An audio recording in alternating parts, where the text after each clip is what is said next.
Support for the Untold Radio Network family of shows and join in on the conversation by using super stickers and super chats on YouTube. Got a question you want answered? Ask it live via a super chat and get real-time responses from our show's knowledgeable hosts and guests. Help keep the Untold Radio Network shows running strong. We need your support. Send your super chats and stickers now. Hi, you're on Untold Radio. My name's Jay Katz, and with me is my wife, Aspasia. Breaking news this week, news alert. Is this disclosure finally, or is it disinformation? I don't know. We'll find out as we go ahead into our episode 33 of Down South Anomalies.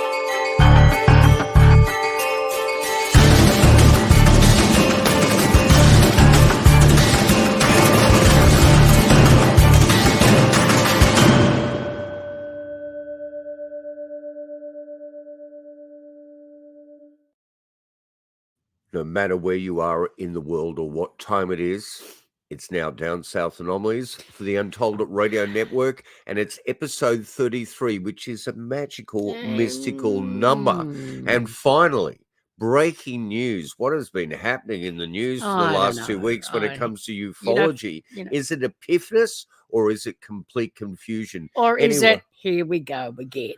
Disclosure or disinformation. Here we go again. Yeah, here we do. Now, the first thing we should always remember is that we are broadcasting from Sydney, Australia on stolen land. That's correct. Part of the Gadigal Nation, the Eora people, and we are acknowledging elders, past, present, and emerging. And we must always pay our respects to all Indigenous cultures throughout the world, because we are well aware here at Untold Radio that that is where the truth lies. So what a week in the news it has been. I think it's really important, Aspasia, that we actually do a disclaimer on ourselves right up front here. So let's...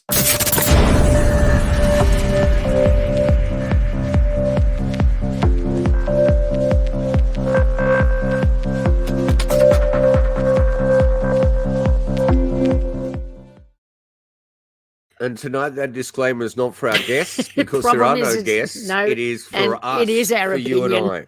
Okay. Now, when it comes to ufology, are we historians? Are we academics? No. Are we... We're archivists. We're activists. Yeah. And that's because we've spent our entire life collecting so much lost media, lost formats.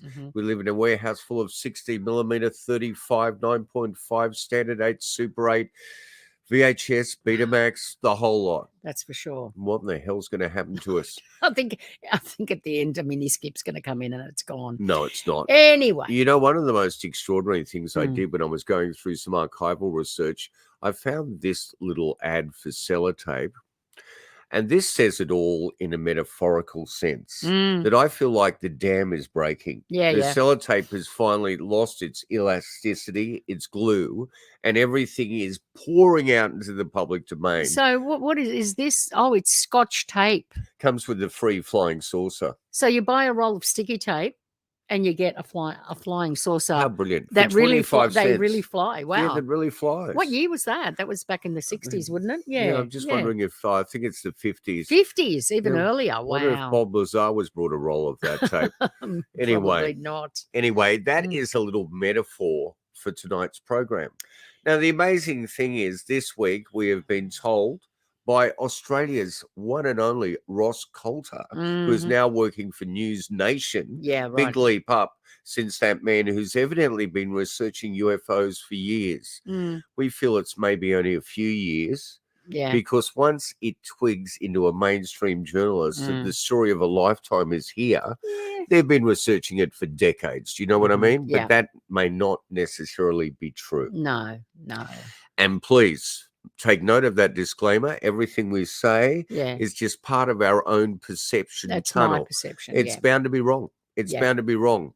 So the highest credentialed intelligence officer in the world has come out stating that they have not only alien meta technology, craft, but bodies as well. Okay. And there is more to follow this. Now, I think I've heard this before somehow. This is running off the back of NASA and the UAP task force, which I must stand corrected.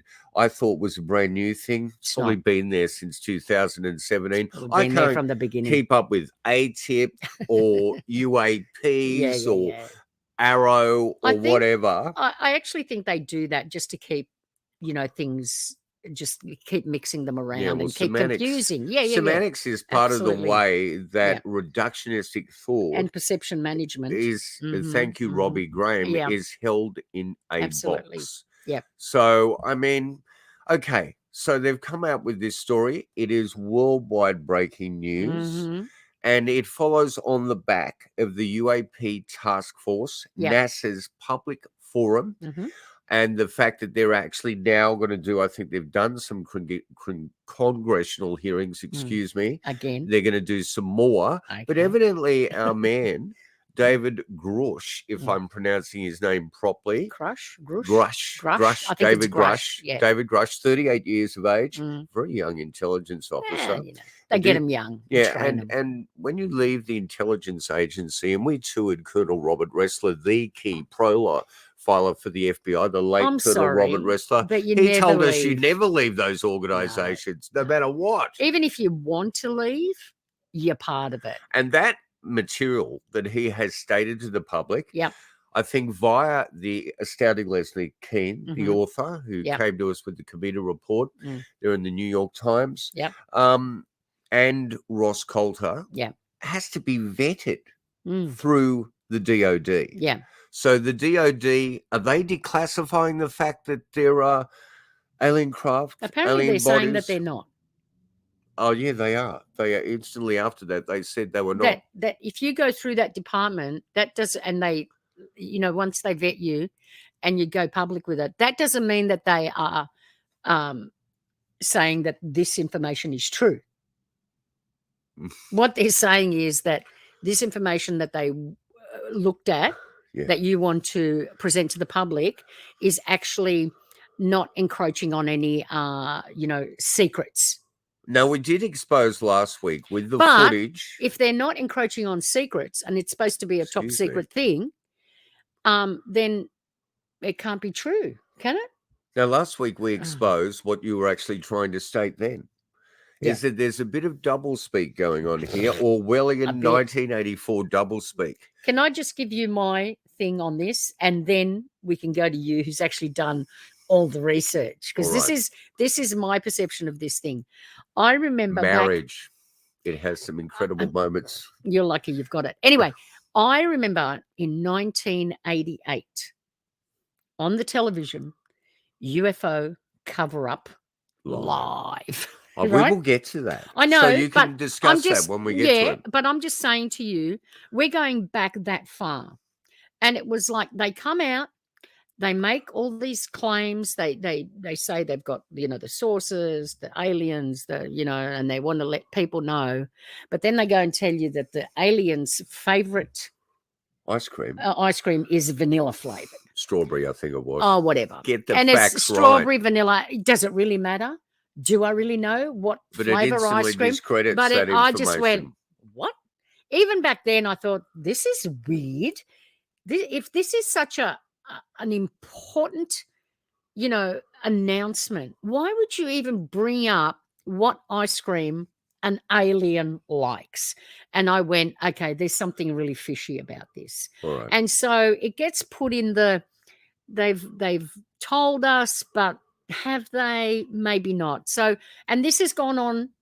And then, we had Bob Lazar the year after, Yeah, 2 hold years. on. Yeah, Let's no, get to I'm the just research. saying. You go... absolutely. No, but I'm like, from my perspective, I'm telling you, I have been through this and I've heard all this stuff before.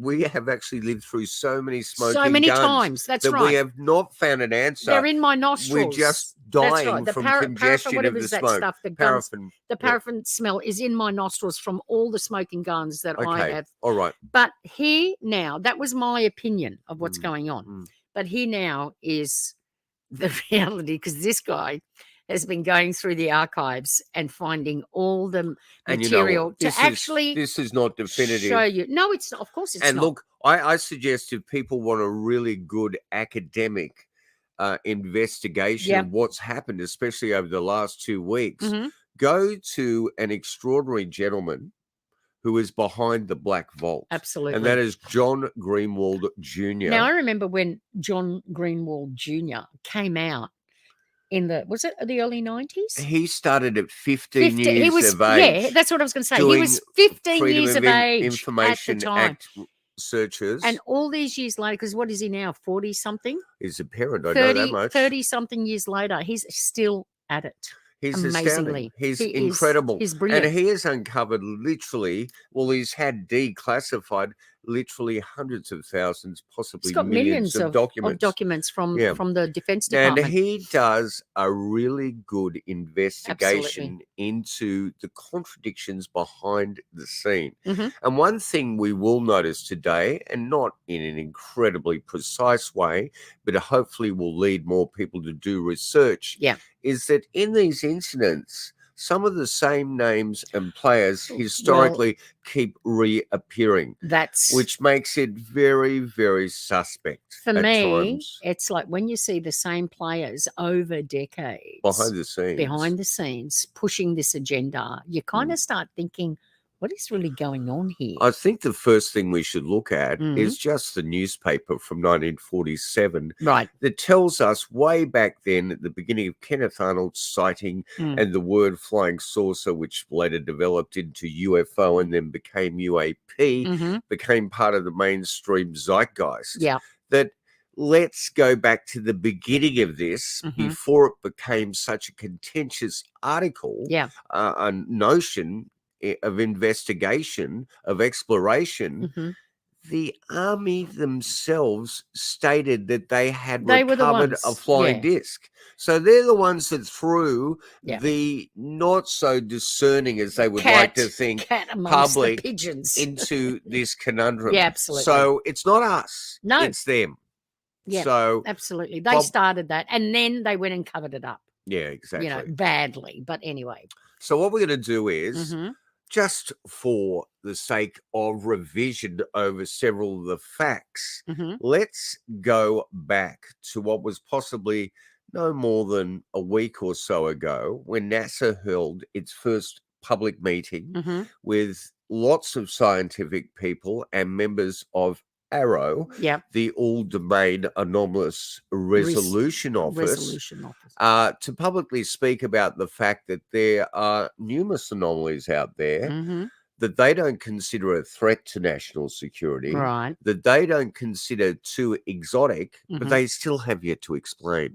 Sounds a lot like Project Sign, Project Grudge, Project Blue Book, the Robinson Report. It just keeps going on. Blah, blah, blah. So let's have a little listen as intently as we can. And thank you through the fair deal for us to be able to screen this to you. And thank you to NASA. It's just a little excerpt from a 4-hour public meeting they do. The other thing is too, they run We're not going to show you the 4 hours. They run you into the ground. No, they do. With too much time. So absolutely. It's just, for most of us, we don't have the time in our lives to stop that might be a little and bit ingest all that in. Anyway. All right, let's have a look at this. And I'd like to turn to a brief presentation that includes some recently declassified footage and trends for discussion. Next slide, please. So some of you probably saw a version of this at the open hearing last month. This is an overall review of all of the analytic trends of all the cases that we have to date. While the numbers may have changed a little bit, the overall trends remain the same. Most of what we are seeing reported by aircraft are at the altitudes where we fly aircraft. That should not be a surprise. You will note, however, that I have no space reports and I have no maritime reports. That is notable, even though we are looking across all of those domains. On the upper right, we have UAP morphologies. The vast majority of what has been reported and what we have data on, a little less than half now, are orbs, round spheres. And in the bottom right, you will see in the heat map of the areas where we get most of our reporting. This is very much a collection biased map. This is where our sensors are, our military and our IC and some of the FAA data. In the middle, it is what we call our typical UAP characteristics for the vast majority of the cases that we see. One way of looking at that is we'll call it a target package. This is the thing we are out hunting for in most cases. Next slide, please. This is an example of one that I showed at the hearing recently. This is a spherical orb, metallic, in the Middle East, 2022, by an MQ-9. I will come back to the sensor question that David raised here in a moment. This is a typical example of the thing that we see most of. We see these all over the world, and we see these in making very interesting apparent maneuvers. This one in particular, however, I would point out, demonstrated no enigmatic technical capabilities and was no threat to airborne safety. While we are still looking at it, I don't have any more data other than that. And so being able to come to some conclusion is going to take time until we can get better resolved data on similar objects that we can then do a larger analysis on. Next slide, please. I'm going to let this play through. This is a newly released video. You'll notice there are two dots moving back and forth. There is a plane at the bottom that's moving across the screen, and now there are three dots moving back and forth. The moving back and forth is from the sensor and the platform that's collecting it. This is a P3. All right, we'll find that footage is basically planes taxiing at a runway. So it's so extraordinary to actually juxtapose profound anomalous footage in a military war zone, declassify it to the public, say we're seeing this all over the world, and then bang go, but we are getting footage of people filming planes taxiing into a runway. But what does that mean? It means that, you know, at the end of the day, we might be able to actually turn that footage there into something prosaic. Yeah, what, that footage that he first showed? Yes. That's that little spherical ball in a war zone was a plane taxiing to land. No. The footage after. Yeah, I know. But what does that mean? No. So if you juxtapose those things together, it devalues the initial footage. No, it doesn't. It's still... Okay. Anyway, well, I thought you weren't going to do this. Do what? Get really combative. Well, I'm not this. combative, but it's like you'd have to be a moron to then go, oh, well, if that was a plane. I don't like those words. I don't think you should use those terms forever, because all of us have moments where we're completely stupid and heightened perceptive. No, they're making us feel like that. They tell us what that I was we're trying like to that. say is by jimmying those two pieces of footage together, the juxtaposition devalues the initial footage, which is really exotic and very bizarre, with no explanation that they're telling us is there worldwide. Right. And at the moment, ladies and gentlemen, what you're experiencing on this is a episode war zone in a relationship. But So, no, we do love each other. We just get highly frustrated I've at always times. say if you love passionately, you fight passionately. All right. So, hey. Okay. All right. So let's step back to 1952, the largest press conference in the world since World War II. Absolutely. And do you remember where this press conference boiled up from? It boiled up from the incident in Washington, D.C. Right. that ran over 2 weeks when the entire military and the press were aware that Washington was being buzzed in the Capitol by not just 1 or 2 anomalous objects, but many. Several. And quite a few of them were on intercepts with jet pilots. Yep. And those intercepts turned into highly dangerous situations that ended up dissipating into something they cannot explain at all. Yep. So this forced the military to have the largest press conference in the world. Now, remember, what you looked at was last week or so. Now we're going Listen back to to the same 1952. rhetoric. Yeah. It's virtually the same statements.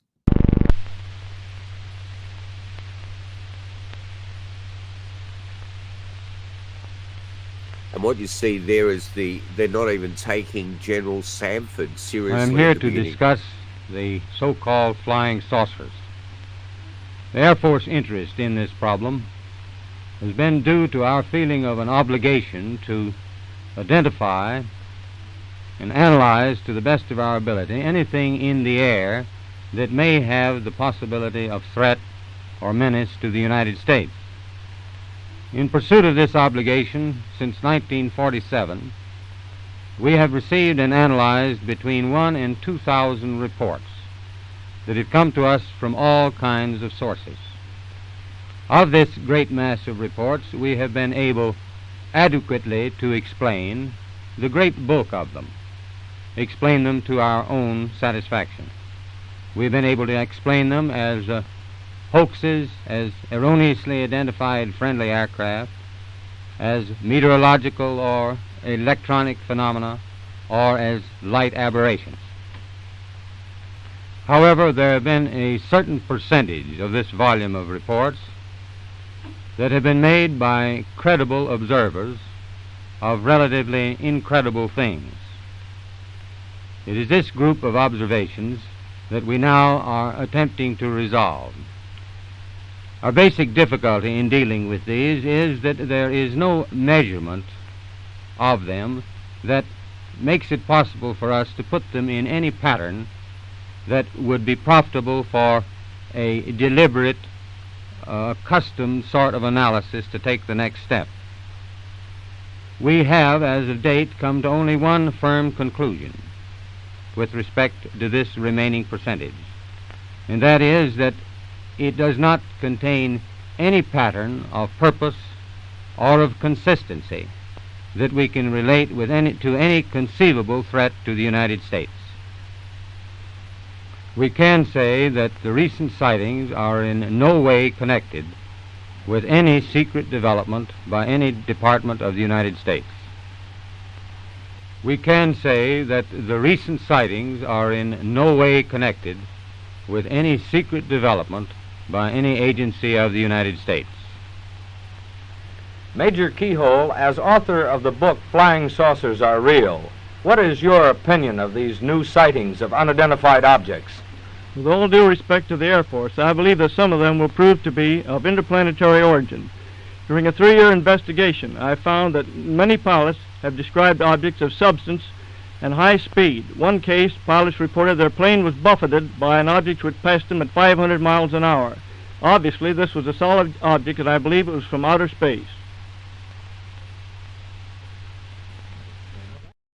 What an absolute hero of ufology, the late Donald Keyhoe there. Yep. Major Donald Keyhoe, the first person in the military to actually come out with numerous books exposing a conspiracy. And he was actually there working alongside of people like Major Ruppelt in Project Blue Book, and he knew his stuff. But what we need to really pay attention to there is General John Sanford, who actually despised the subject of ufology, thought it was a huge distraction, and was really cantankerous during that interview. Now, if you saw at the start there, I take it they're part of the DOD's camera people, were actually playing a little game before they'd actually filmed him with an object hanging on top of his head. So they're not taking the subject incredibly seriously. Now, the statement there of clarity that matches up with our NASA panel is that, you know, there are some reports of things that have remained unknown. 70 years later. They're not showing any sort of threat to national security, and they're not that exotic. So eventually we could possibly explain what they are. Isn't this odd? And I think if people did more archival research, there is actually more clarity in the past. Absolutely. Because in the last 70 or so years, so much noise from popular culture, disinformation, people with their own perception tunnels and reading too much into it or reading too little into it have interfered with that signal. But if you go back, there's incredible clarity. Now, one of those pieces of great clarity, if we could go to the stills just very quickly, is an extraordinary independent film that we're going to investigate in our next section. Now, this film is called UFOs, The True Story About Flying Saucers. And this was an independent production put together by Clarence Green after he had a major UFO sighting. Now, Clarence Green was the man behind Dead on Arrival with Edmund O'Brien, and that is a great noir film. Now, Robert Barrow is a researcher in the world who has done incredible investigation into this documentary and claims that even today, this may become one of the most important films lost to history. There's no Hollywood-fying of this particular production. The footage that you see is real footage that is actually analyzed by the Air Force and told to be anomalous way back in 1954. And I think the problem with that docudrama, was it a docudrama, would you say? Yes, it was a docudrama. Was that it wasn't sensational enough for the people. Well, that's what I was trying to state then. So, and that's why it's sort of like fallen by the wayside and is not being looked at. And I believe if it's not in public domain, it should be in public domain, but you can actually watch that on the net or online. So please, if you have the time, go back and look at that documentary YouTube. And you will actually see, hear, and be aware that the information we're getting right now that we think is groundbreaking for the first time was actually really there in the public domain if you did a little bit of really good research. It actually follows the journey of Albert M. Chop, who was the chief of the press corporation at Wright-Patterson Air Force Base, the military's press corps back then. And I think his other colleague in that film with Clarence Green was hold on, let me find this. Rosin, is it? Yes, I'll get to that later on as we go on with this. So let's now swing and listen to what our whistleblower has said to the Australian journalist, Ross Coulter. Isn't that amazing? We're trying to get Ross for an interview, but he's avoiding us because our numbers on YouTube are fairly low in comparison to his. But hey, you should swing with the proletariat. Absolutely. You are one of the most trusted former intelligence officials in the US defense and intelligence establishment. Yes, I was. You were trusted with the most intimate secrets. Yes. Grush sitting down with award-winning investigative journalist Ross Coulthart, who's reporting for News Nation and has spent years reporting on the UFO question. What conclusion did you come to at the end of your time on the UAP task force? The UAP task force was refused access to a broad crash retrieval program. When you say crash retrieval, what do you mean? These are retrieving non-human origin technical vehicles, call it spacecraft if you will, non-human, exotic origin vehicles that have either landed or crashed. We have spacecraft from another species. We do, yeah. How many? Quite a number. You're kidding. No. I thought it was totally nuts, and I thought at first I was being deceived. It was a ruse. People started confiding in me. They approached me. I have plenty of current and former senior intelligence officers that came to me, many of which I knew almost my whole career, that confided in me they were a part of a program. They named the program. I've never heard of it. And they told me, based on their oral testimony, and they provided me documents and other proof, that there was, in fact, a program that the UAP task force was not read into. Grush alleges the U.S. government has recovered non-human craft for decades. He's filed a whistleblower complaint saying he gave what he calls the classified proof to Congress and the Intelligence Community Inspector General. NewsNation has confirmed David Grush's credentials and resume. We've not seen or verified the alleged proof he says he's provided to investigators. He says he can't show us the proof for national security reasons. He also tells us he's not seen photos of the alleged craft himself, but has talked extensively with other intelligence officials who have. If you're right, if you're telling us the truth, everyone, the entire American public, has been lied to for decades. Yeah, there's a sophisticated disinformation campaign targeting the U.S. populace, which is extremely unethical and immoral. You are saying to the human race, for the first time, an official intelligence representative at a high level from the US government is saying publicly, we are not alone. We're definitely not alone. Absolutely, the data points empirically that we're not alone, yeah. Do we have bodies? Okay. You were saying for the first time to the American public and to the world as a high-level intelligence operative that you are not alone. Did they forget about Lieutenant Colonel Corso? For an investigative news reporter, he's not a very good investigator. Oh, don't say that, please. This is not... No, because he's making factual statements. We can remember... In 2019, was it, when we toured Don Schmidt? That we looked into the audience and there was Ross Coulter sitting there with a biro and a pad taking notes. And I went up to speak to him and he wasn't that interested. No, he wasn't. Anyway, I'm not being down on either of these individuals whatsoever. I'm not being down. I'm just saying that, you know, he says he's an investigative journalist and he's making he's been at it for years. And he's making statements like that. Yet we're going to show you a total contradiction of what he just said. Okay.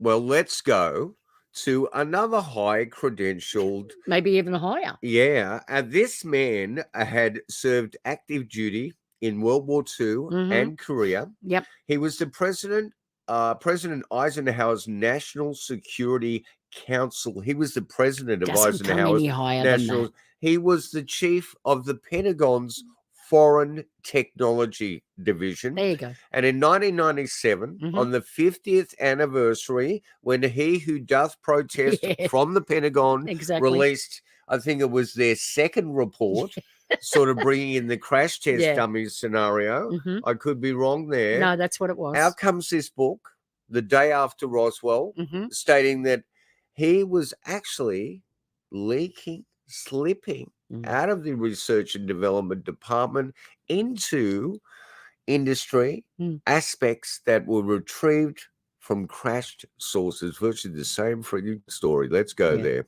In fact, George, I've even told you, I think, that I was not interested in seeing UFOs. I was all interested in what was in those UFOs. Anyone familiar with UFO lore will recognize at least some of what Phil Corso says. Reports of crashed saucers, recovered alien bodies, a government cover-up. But in 50 years of UFO controversy, no one of his rank or stature has ever publicly proclaimed this level of inside knowledge. Corso was an intelligence officer inside the Eisenhower White House, assigned to the National Security Council. He also served as Inspector General of the 7th Army and commanded the 1st Nuclear Battalion in Germany. His credentials are impeccable, his record spotless. But did he really handle wreckage from a flying saucer? They came from a flying saucer. How do you know that? Because they were marked on the files as coming from New Mexico.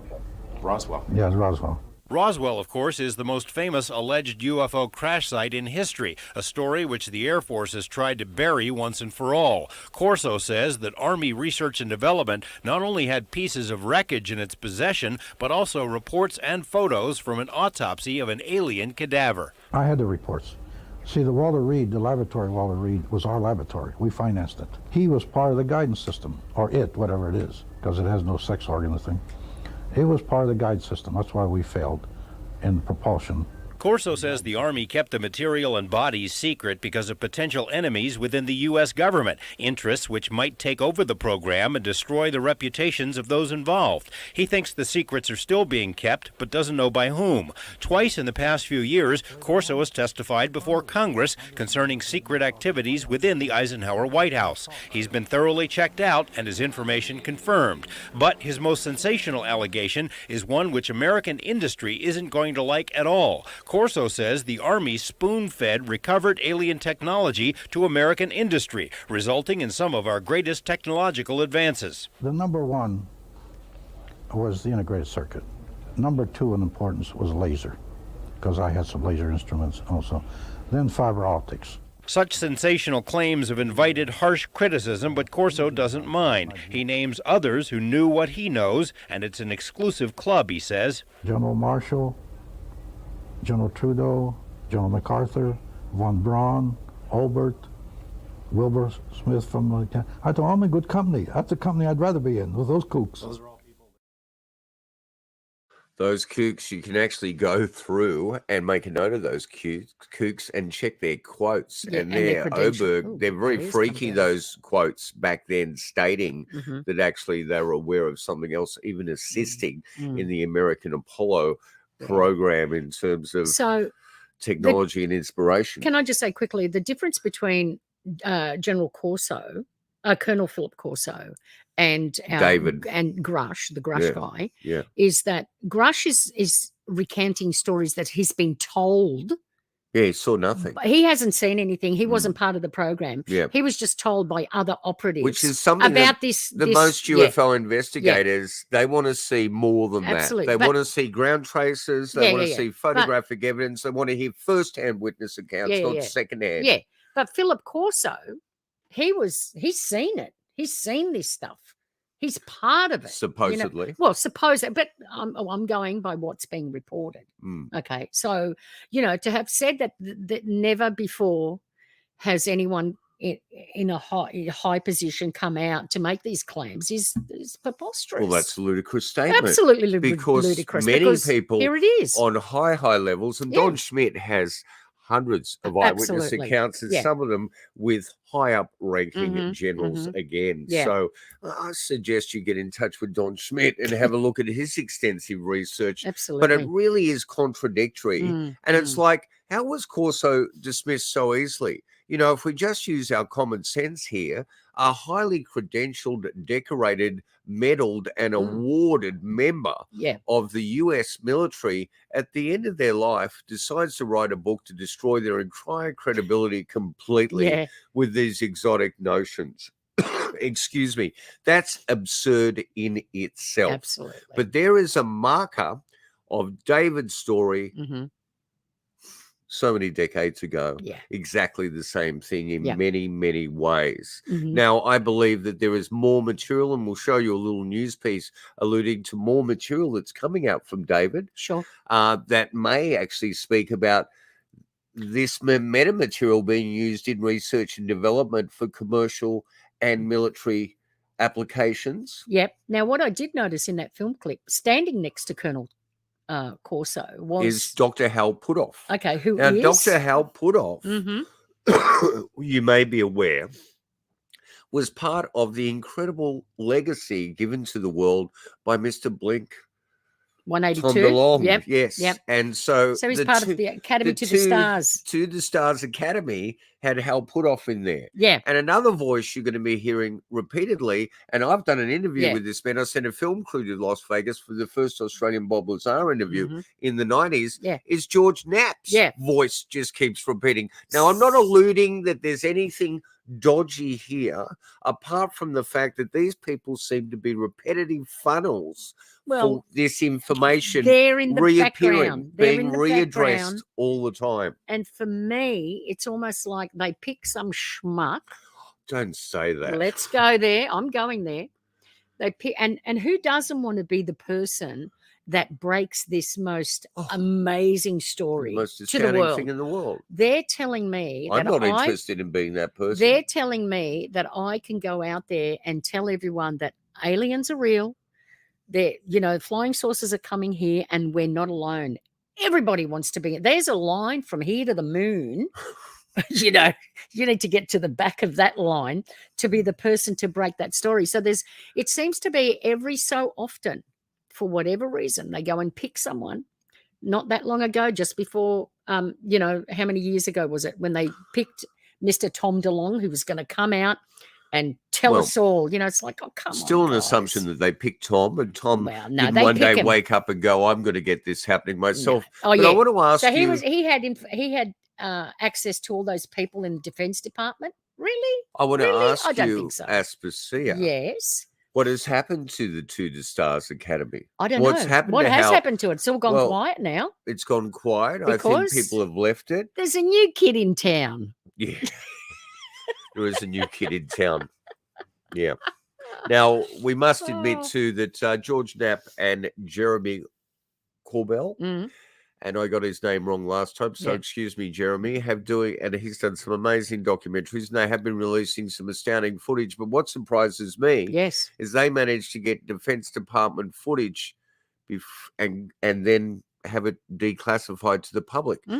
How does that happen if you're just out there as a Jane and Joe Doe like us? You know, how does that occur? Anyway, I think look, you've got to have some sort are of there other connections. times in history with other productions apart from UFO, The True Story of Flying Saucers? Now, UFO, The True Story of Flying Saucers might be a complete, unique example in popular culture because it was an independent production. It brought on people like Ruppelt, who had left Blue Book in disgust as technical advisors. But it wasn't, and it had the DOD all over it. They didn't want that documentary released. They didn't. But let's have a look at a documentary they wanted released. Yeah, that they actually went to the filmmaker. They went to the filmmaker and they said, if you do this documentary for us, and this filmmaker already had a history of working, we'll give the name of the filmmaker, it's Robert Emmenegger. Yes, he already had a history of doing educational films for the Defense Department. And they told him that we will give you footage of the landing of a real saucer with occupants at Holloman Air Force Base. And you just go about doing that, and that footage was removed at the very last minute. Not removed. Did he have it in there? You know what? Yeah. We'll talk about that when we get to the film. Well, let's have a look at this one. Let's have a look at this start titles. And believe it or not, this is Rod Serling in his very last role before he had a massive heart attack and died very young. Rod Serling from Twilight Zone and Night Gallery. Man. Who is he? Where is he? Why is he here? Isolated in space in a round mass of matter live some several billion intelligent beings. Man. But what is his origin? Some say he evolved from the slime of the sea. Others that a god created an Adam and Eve and he was their descendant. Yet another speculates that he was brought here sometime in the distant past when the Earth was colonized by men from another dying planet. Despite the theories and speculations, the answer remains an unsolved mystery. As to where he is, that's easier. A planet some 8,000 miles in diameter, located in a remote portion of a galaxy, somewhere in infinite space. Why is he here? That, too, remains an unsolved mystery. Occupied by his daily affairs, he finds little time to contemplate such questions, except for those moments on a clear night when man pauses and looks to the star-filled heavens, and in his mind stirs an unanswered question. He searches his thoughts for an explanation, a key to the faint, forgotten memory of his past. And perhaps at that moment, somewhere else in the universe, on a distant planet similar to his own, somewhere on the other side of our galaxy, other intelligent beings wandered too, and set out in airships on an adventure through space to search for their answers. to search for their answers. And that's what we're doing. That beautifully eloquent voice of Rod Serling, someone I aspire to be but never will be. And what an incredible person he is. And what a remarkable documentary that is. UFOs, It Has Begun, or it's got an alternate title, UFOs Past, Present, and Future. Now, Burgess Meredith is one of the narrators as well with Rod and Joseph Ferrier. There are so many historical cases looked at, but it's the last 10 to 15 minutes of this documentary feature that is really worth looking at. Now, you can go up on YouTube and actually look at this. It's in sections, but the entire thing is there. Now, all of a sudden, at the last minute, at seconds to midnight, Robert Emmeniger was informed that he is not getting the footage. He's not going to get the footage of the landing. So what did he do? He actually got very inventive because he was quite irate that wasn't occurring. And as you said before, that was the hook, wasn't it? For the whole doco. As you said before, he wasn't going to be the one that actually is behind the production that exposes this great truth to all humanity. So there was a tiny bit of footage he'd got. Which was verified in UFO Cover Up Live. It was. All those years later. And that tiny bit of footage ends up without a statement alluding to what it is. As the craft comes over one of the arroyos, the cliff face at Holloman Air Force Base, they actually do a series of storyboards. It's like the storyboards were part of the work print. In those storyboards, they actually say, now this could be in the future, it could be in the past, it could be today. Let's talk about the possibility of an object landing at Holloman Air Force Base. And that's how they were able to tell the story of how it happened. Now, if you need to identify the perpetrator here, here's a picture of Robert Emmeniger looking very happy towards when that production all went to hell there. So you need to go up online and have a look at this if you're not aware of it. It is an extremely interesting documentary, and I think Robbie Graham in Silver Screen Sources discusses it to the extent we're doing here now, and it needs more research on it than this. Now, as you were talking right at the beginning, there was this astounding piece of television. What a bizarre thing this was. It was. This would have cost millions of dollars. Back in the day. And it was 1988. And I believe not so long after, Kodak released it on videotape. Kodak of all the companies, which was odd. And there were sections missing from it. Yes. And I'm not going to tell you what sections were missing, but I am going to allude to the fact that they actually had the head of the Air Force's audiovisual department live on this program, stating that he was there to give that footage to Robert Emmeniger, but at the last minute it was removed. So this is what it looked like when it went to air. That's one of its supers. UFO Cover Up Live. Now, you're able to actually go up today and look at that on YouTube as well. And that program was running beautifully. So they brought in Jamie Chanderay and William Moore and the Avery of silhouetted agents that started to say things like the aliens love strawberry ice cream and defeat the whole veracity of the program. And that is just prior to William Moore appearing at MUFON and say he had assisted the Defense Department in the downfall of Mr. Benowitz. Albert. Was it Albert? No. Just when you don't know, don't say it. And Paul Benowitz. Paul Benowitz. Who had been doing some interesting. Well, that's a whole other story. And I suggest you go and search out that brilliant novel written on Benowitz. It's not a novel. It's actually a real investigation. I'm losing my train of thought here with you at times. Sorry. Aspasia. Sorry. I told you to behave So yourself UFO Cover Up Live, 1988. I mean, if you didn't, because they kept harping on it. Was it over 2 nights or not? I can't remember. No, it was over one night. But there was this huge campaign press for it. build up. For it. Oh my God, it was amazing.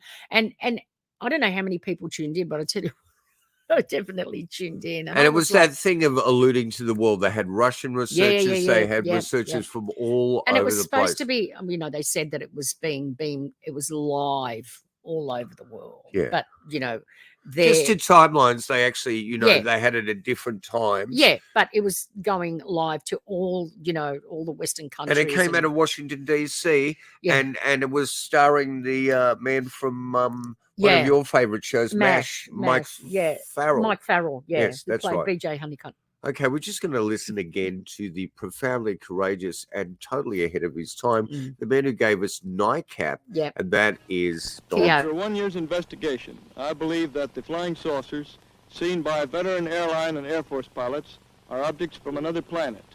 The Air Force itself has officially admitted that flying saucers exist.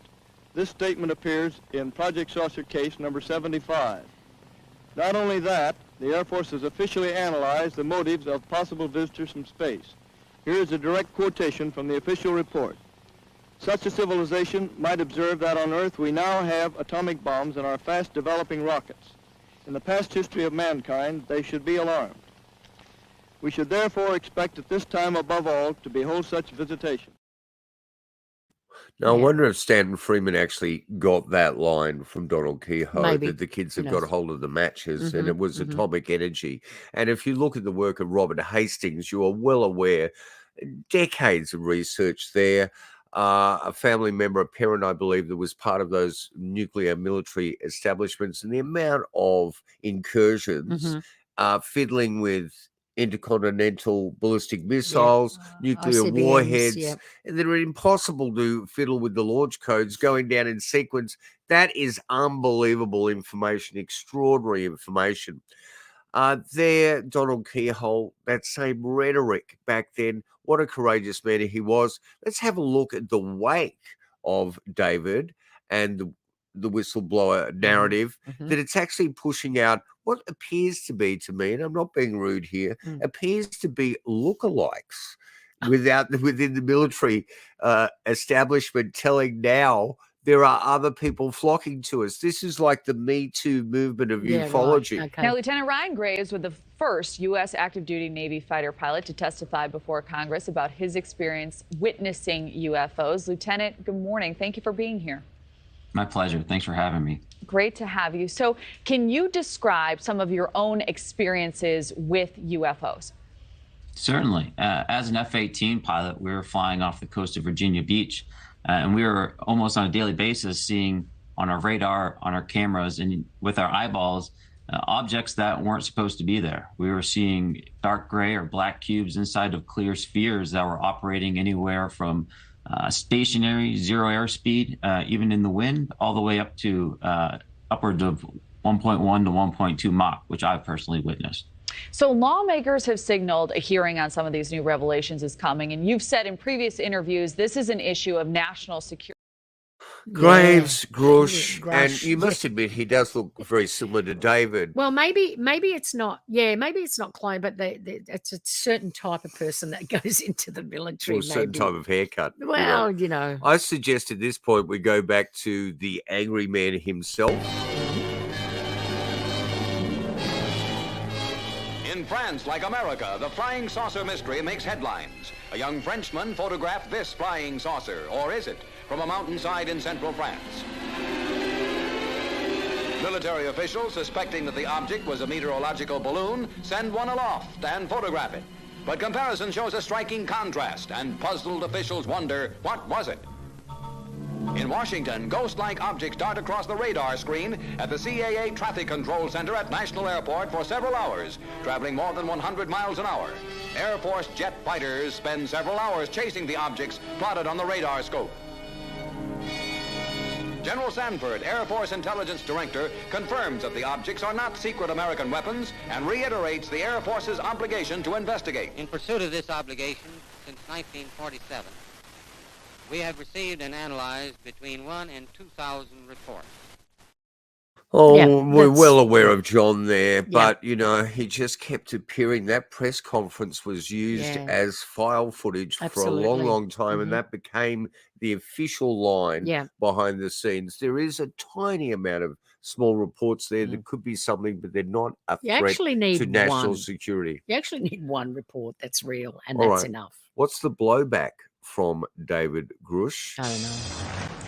Tonight, more stunning claims from the former high-level intelligence officer who says the U.S. has a top-secret program that's been collecting UFOs of non-human origin for decades. Earlier this week, during an exclusive interview seen only here on News Nation, David Grush claimed a top-secret program has several of these aircraft and that scientists have been secretly studying them for years, trying to analyze how they were made. Grush said the UFOs, also known colloquially now as UAPs, could not have been made here on this Earth. He also alleged that this program has been kept hidden from Congress and the American public. The Pentagon is denying the blockbuster claims. Correspondent Joe Khalil is live. And Joe, you have more details from Grush tonight. What are they? Yeah, we do, Elizabeth. And I have to say, from here on Capitol Hill, what we're seeing is largely reflective of what we see nationwide. Lawmakers are fascinated by what they are hearing from this whistleblower, David Grush. They are curious, some understandably a little bit skeptical about it, but everybody wants to know more, especially as we're getting brand new revelations, even now, some of which you are about to see here for the first time.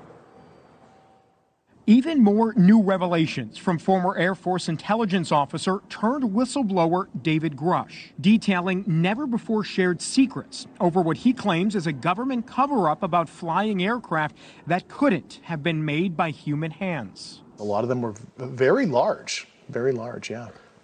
Like a football field kind of size. And I remember interviewing these personnel. I'm like, either these people are lying to me, they're having a psychotic break, or this is some crazy but true stuff that's happening, and I have no good explanation that's prosaic at all for this. Yeah. Okay. Yep. No good explanation. It's prosaic. So, stay tuned, folks. I mean, this is only just the beginning, and I doubt we've seen that entire interview with our down south gentleman, Ross Coulter, there, and the revelations that are to come. Mm-hmm. So there's more in store. I'm sure. But you can remember something that happened in the late 80s involving a very interesting and highly dimensional character who was the son of the inventor of the Learjet, John Lear, who initially, before we even heard of Bob Lazar, was starting to go on the circuit with George Knapp out of Class TV, who's now with Jeremy Corbell, doing their Weaponized podcast and exposing to the world. Lovely title that is, I'd love to do one called Pacified, and we just come on with daisies in our hair, because I don't want anything to do with that sort of way of thinking. Carry on. But he exposed to the world through John Lear, a gentleman who was outside of the military, but had been brought into the military through, maybe Edward Teller, the guy who invented the hydrogen bomb and was really pissed off he could never get that bomb. Drop it. Yeah, Should have dropped it on his own head, the idiot. Anyway, let's have a little look at this from the I-Team again. And this is the 30th anniversary of the Bob Lazar story, which he appeared as Dennis, which was his supervisor, evidently, out at Area 51. So this is 1989, 90, isn't it? Yeah. Let's go there. 30 years ago today, right at this hour, our 5 p.m. newscast aired a live interview with a man we called Dennis. His true identity wouldn't be revealed for another 7.5 months. But the allegations made by Dennis in that 5-minute segment caught the attention of the entire world. The public came to know about a top-secret place known as Area 51. The I-Team's George Knapp was part of that conversation. The person who was interviewed was actually named Bob Lazar. George? May 15th, 1989. Seems like only yesterday.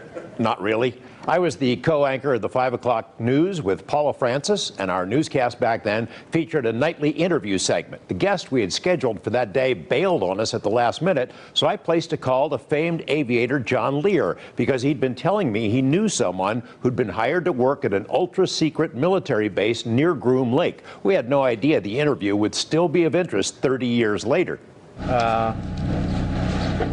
There's really no way I can prove it without revealing my identity and getting myself into more trouble than I have already. Exactly what's going on up there? Well, there's several, actually 9 flying saucers, flying discs that are out there of extraterrestrial origin, and they're basically being dismantled. Some are Well, in various stages of completion, built from other parts, and they're being test flown and basically just analyzed. You say there's 9 saucers. How are those tests going? As far as what? As far as whether they're successful and that sort of thing. Oh, well, some of them are 100% intact and operate perfectly. The other ones are being taken apart. I was involved mainly in propulsion and the power source. You know, basically, as far as I can remember, there are about half of them do operate, and the other half are just been torn down, basically to analyze the components to them. Where did we get these saucers? Unbelievable when you think about it. That was 34 years 34 ago. years ago. And look, if you think these are groundbreaking revelations we've heard in the last few days from our whistleblower there, There's every David. few years we get groundbreaking revelations. But Bob Lazar's telling us his is not secondhand. No, he was actually brought in, even though he was out there Yeah. building jet cars and stuff, that he actually was brought in He worked to on them. work on these propulsion systems with alloys that That's right. jump off the He top of the said- periodical he said table. that he was there pulling them apart, back engineering them to see how they worked. Yeah. You know, so So they were really explosive. Yep. Here we are 34 years later. nobody's blinked an eyelid. Not really. Do you know what I mean? I mean, Jeremy did bring out an interesting Mickey Rourke's narration in that documentary of Jeremy's is quite astounding. I don't know what that's in there for. I guess it adds some sort of creative weight to Credence? it. I enjoyed I it. don't- I enjoyed it. yeah. Didn't add any credence to Yeah. it whatsoever. I wouldn't. But as you can see here, and look, excuse us on this episode because we are jumping all over the place. We've had to assemble it at the last minute to deal with this Well, news story. if we did it like linear and from the it'd take us, you know, it'd be Well, there's so much more it's there huge. that we can pull out. It's a It's huge gigantic. story. It's Yeah. not just, you know, it just happens all the time. I think it shows you that this is not the first time this narrative has come out, that this narrative has been in place from day one. And there seems to be some sort of, now let's use the words of the late Robbie Graham here, perception management of the zeitgeist around this subject. Sure. So what you do is you test the waters, you actually put it out there, and see you know, what floats. disinformation can be 99% real information and 1% corrosion. Yep. And that 1% corrosion will grow. Well, it's like a cancer, and isn't now, it? Now thrown into the world of the internet and Absolutely. the fact that information is instantaneous Yeah. and that everyone has an opinion as an opinion maker. And I also live in the Truman Show. It's like, oh, that was great. Okay, what's next? Well, What here- else is there? There's numerous people we've discussed this story with Yeah. this week that were unaware of it. Yeah. Or people that just said, oh, that's interesting. Yeah, and just moved went on. on to lunch. Yeah. It's So, like, I wow. mean, but you know what? In stumbling around researching for this information, and in all of this research, what you search for, you've got narratives that vary incredibly, but you look for consistencies yeah. that say that there's something genuine here between these cases. Sure. And one thing we can look for consistently in the way that this material is fed to the public through governments and defense departments is the consistency of the narrative Yeah. and the consistency of the players around that narrative. Yeah. And it's quite interesting just who those players are. So Hal Puthoff and a team of other scientists that have always been interested in the exotic just keep reappearing. I think Hal was part of the research team into the powers of Uri Geller. Yes, he was. And Uri Geller has again gone publicly to say that he had worked with defense and intelligence agencies, and he also got his powers through alien visitation. There you go. Yeah. So Interesting. I stumbled onto a really weird story. That was it. Yes. That comes to, I'm dying from the fumes of smoking guns Oh here. my God. It's That comes again Mhm. out of that Las Vegas TV station that always, every Something decade, in the water just there for assaults the sure. world. And, Yeah. you know, don't get me wrong. Mm. I love what Jeremy's done with his films. Yeah. I think what they're doing with Weaponized is very interesting. Mhm. But I think if you really want insight into that, don't look at those guys. No. but don't shoot the messenger. No. Have a look at people that are outside of that and able to look in with a clearer lens. And Robert Greenewald Jr. and the Black Vault has done the best critical analysis on this stuff. Yeah. And that's our opinion. It may not be your opinion. No. But get as many opinions as possible. Certainly don't go near ours. You can see we love each other, but we've got a cantankerous relationship. But what about this piece of news that's literally, it's the only piece of news I've found on that, on this. And by the time we go to air, this is a pre-record we're doing. Yeah. We go to air in the next 24 hours. This may have changed. Yes.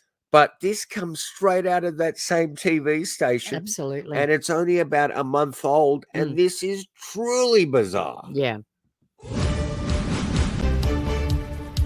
It is the police call everybody will be talking about. Thanks for joining us here at 6 o'clock. I'm Denise Valdez. I'm Brian Loftus. A family says something crashed into their backyard, prompting them to call 911, saying they saw creatures walking around. Our 8 News Now investigators digging into this for weeks now. And tonight, our David Charnes with the video you will only see on 8 News Now. David? Right, Denise, sources telling the 8 News Now investigators that several agencies believe something landed or crashed. Whether it was non-humans or not, it certainly scared the people living on this property. Now, before we show you that video, listen to their call for help. There's like an 8-foot person beside it, and another one's inside, and it has big eyes and looking at us, and it's still there. Okay, where is this on your property? In my backyard. I swear to God, this is not a joke. This is actually, we're terrified of it. So there's 2 people or 2 subjects that are in your backyard? Correct, and they're very large. They're like 8 foot, 9 feet, 10 foot. I don't know. They look like aliens to us. Big eyes. They have big eyes, like I can't explain it. And big mouth. They're shiny eyes, and they're not human. They're 100% they're not human. Okay.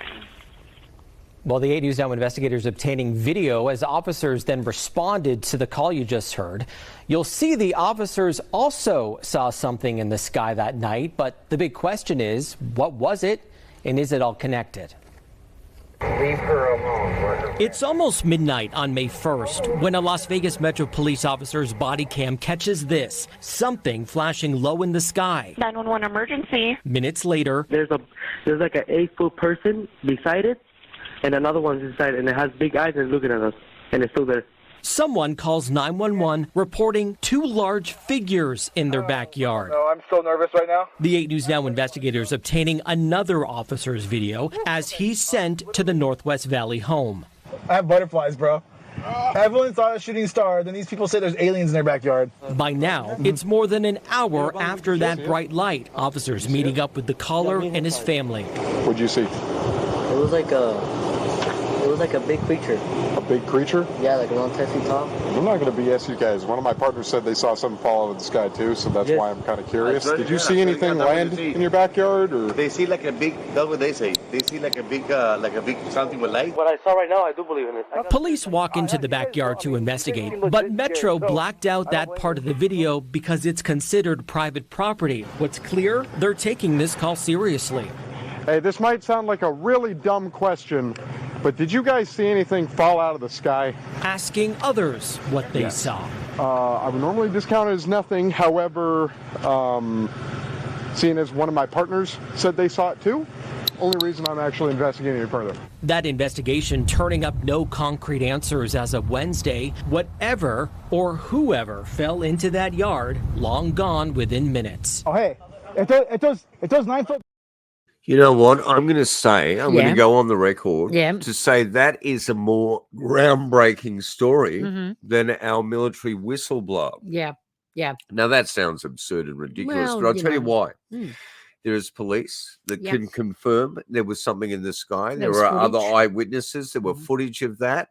You've got multiple eyewitnesses, not just to a craft and a lighted object, but the landing with 8, 9, 10-foot creatures with big almond-shaped eyes in the backyard near the pool. Well, Is big eyes. the pool water contaminated? Oh no, I'm bringing that in. Yes, is the pool water contaminated? I don't Look, know. I don't want to laugh about that. They might have had a genuine experience. Absolutely. Isn't it an odd piece of synchronicity? And we always talk about So that's major... made for. So we're like talking a month and a week. Yeah, but that's the only news item I can find anywhere on it. Absolutely. So who knows? But what's isn't it going on. an odd piece of synchronicity? And Mhm. synchronicity occurs all the time around researching and doing Yes, it does. investigations into this material. Mhm. And it might be just the morphogenic resonance, the not Ruppelt, what am I saying? That Sheldrake coined. Yep. Rupert Sheldrake. Rupert Sheldrake. Isn't it an odd piece of coincidence that that's George Very much Knapp's so. station? There was an Mhm. image of George there, even though he's not doing the report. He wasn't reporting, yeah. And you know what? There's an interesting story that John Greenewald talks about, the fact that Jeremy and George might have had access to David. Yes. And might have skipped on that. Now, we're not sure. Check out John Greenewald. And I want to say, John Greenewald Jr. at the Black Vault you're talking about. Yeah. Go Okay. up online and check that out. Go up online and check all those films out. Make sure you look for UFO, the true story of flying saucers and UFOs that have begun. And you will see that there is a history where they play with you. Yeah, they do. They do the double speak. And maybe they're doing like an investigation into the acclamation of humanity to accept this material or to actually turn it against these government departments and start to then do, I think they're doing a bit of both. They're doing a bit of both. I think they're doing a bit of both. They're perception managing, but they're also, if it ever comes out, not from them, from somewhere else, that they can say, oh, we've always, we were drip feeding disclosure to the public. Do you know what I mean? Right. Over the years. So they can cover their ass like that as well. Yeah. So they're doing a bit of both, I think. There was... But you know what happens when you walk in the middle of the highway? You get hit by both sides of traffic.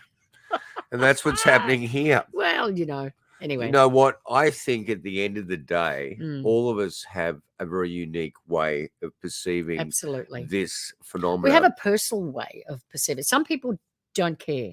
Some people never even consider it. It's not even part of their worldview.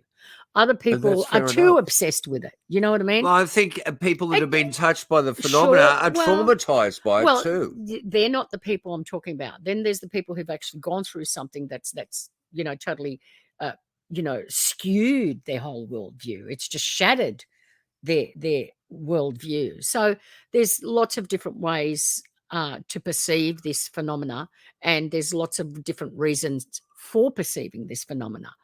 I've seen, a couple of objects in the sky that, I wasn't able to identify at all as conventional aircraft. And so I still see them vividly in my mind. And I've always been open to thinking about these things. There's always a reason why these things are in our culture. They're not there for no reason. You know what I mean? And so I've always been open, and I will always look at a new program or a new investigation or any information on it to try and get a better handle on what it is, because I don't know what it is. I don't know. I haven't got, again, we don't have all the pieces to this puzzle, and we don't have the box art for it. So we don't know what it is. And I think what's happened to us over decades of doing this research is we've decided to step further and further back from a hypothesis dealing with anything along the lines of spiritualism, cryptozoology, the parallel hominid research, and ufology, and the thousands of other aspects to the spectrum of looking into anomalous research. I have come to a conclusion after all these years is that there's a connection between them all. There is a connection. Don't know what the connection is, but there is definitely a connection between them all. Now, I'm happy to go to my grave not knowing the answer. It doesn't really perturb me in that way. I think we've always questioned existence, humanity. Sure. And what I really care about is other people Mm-hmm. and how they get through this Sure. without them being demonized. Mhm. Even though it does appear that we demonized a few players in the field today, we didn't do that. I'll tell you, the ones that I've got a problem with is the people that jump on a bandwagon when they've poo-pooed it all their lives. Yeah. And then all of a sudden they're part of it. Which can You be know what I mean? not naming names, but it Not can naming be names. mainstream That's researchers that you're going to get us into major trouble. I don't care. I want to do an interview You know with me. that If gentleman. I say it, I own it. Yeah, That's but it. owning it and getting charged for it are two different I'm things. good. Well, prove me wrong. Yeah, Prove me wrong. yeah. Yep. And Show I me think- a story before that you were open to this. You won't be. And open I think to it. it's But very anyway. all right. What? Everything I said to you prior to this interview, you have Not to trampled do, on. but isn't that the way you know not to say don't do this because that's what I will do. I'm like a child in that I've got regard. no theology in my heart, and I'm praying to Christ for help here. Look, I think what we're dealing with here is quite possibly at the end of the day a physical issue, but also a very philosophical issue. So I want to go to someone that's always enchanted you and I with their extraordinary mind. And it's not someone that I've agreed with entirely in the No, way that of they course not. perceive the world. A psychologist, an author, a lecturer, Mm-hmm. someone who turned themselves when they were alive an agnostic mystic. Mm-hmm. And There's an oxymoron. yep. He's written I love several it. books that have had a Yeah. true effect on culture and still will. Yeah. And we go to this gentleman. We're now deciding we're going to go to this gentleman virtually on a daily basis Yeah. just to Yeah. get an uplift in the way we Sure. see things and to see beyond our own frailties, our Mhm, own mhm. conceptions. So in many ways, ladies and gentlemen, I want to thank each and every one of you for spending time with us. Mhm. I can't help again in our dalliance in the media think about the incredible impact of the late, great Robbie Graham Yeah. and his book, Silver Screen Sources and Mhm. Reframing the Debate. Please Yep. go and search his lectures out, search out his information. Yes. Every one of you is really important to us because we are the bottom rung. Actually, in many ways, we are one of the lowest rating, if not the lowest rating program on Untold Media. Yeah. And if you're listening to it on audio, that is great. I'm glad you might be out there exercising, but please go to YouTube. Go and look We at the are audio. a highly Yeah, the visual podcast. Absolutely. And, you know, things might not be as easy to explain when you're just hearing my wife and I just carry on like this. We also are thinking constantly of someone who wrote one of the kindest, most beautiful Lovely. emails Yeah. to us, Malcolm Cutter Yeah. and that beautiful partner. Malcolm, We need to get a name on the give us a partner. couple of weeks Yeah. and we will actually get in touch with you on that personal email. Anyone else out there that wants us to reach out to us, please, anyone locally or in a distant land that has an interesting story or wants to be part of our podcast and be part of this interview, Can do so. please. We don't really censure things. We just go with what we feel. Mm. As But you can anyway, tell. without any further ado, and we'll come back, let's have a little listen to the great words of Robert Anton Wilson and the way that he perceives real reality. If we're willing to listen. Wow. And I think it's I love really that guy. important Yeah. to listen Yeah. to everyone. And this is just, it's not even our opinion. No. It's our little bit of But he- chaotic archival Sure. research. He that we makes brought me to you. laugh. He's so funny, yet he's so deep and profound. Mm. And some of the things that he says just really resonate, you know, into And we my can't core let soul. people that have left this mortal coil Mm. not still resonate with us. For sure. And he was one hip philosopher. Oh my God. Yeah. And his knowledge, his academic ability to Mhm. quote Sure. pieces of history, Mhm. historians and writers, sayings, his philosopher, sayings are his quotes are absolutely amazing. profound. Yeah. So I think in many ways we're going to keep going back to Robert Anton Wilson. Mhm. I think it's really important, ladies and gentlemen, to be able to open yourself up to different ways of perceiving what's occurring here and know that we're in the same boat together.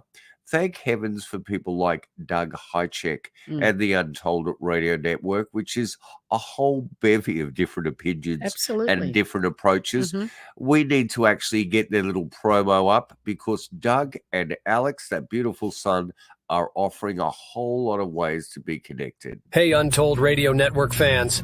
Want exclusive perks and to support our channel? Introducing our YouTube membership program with 3 amazing levels. Get loyalty badges that level up to different cryptids the longer you're a supporter. How cool is that? You'll also get access to custom Bigfoot emojis and priority in chat. Upgrade to Backstage Pass for exclusive wallpapers, photos, status updates, discounted books, and merchandise. Go all in with the producer level for everything mentioned plus member shoutouts. Ready for an enhanced experience? Join now, pick your membership level, and let's make this journey even more exciting together. Wow, I think they're even bringing out T-shirts. I wouldn't mind some of that wallpaper. Wow. Anyway, there's 11 incredible podcasts. We're really excited by many of them. Talking Weird, The Library, Their Mysterious Library. Yeah.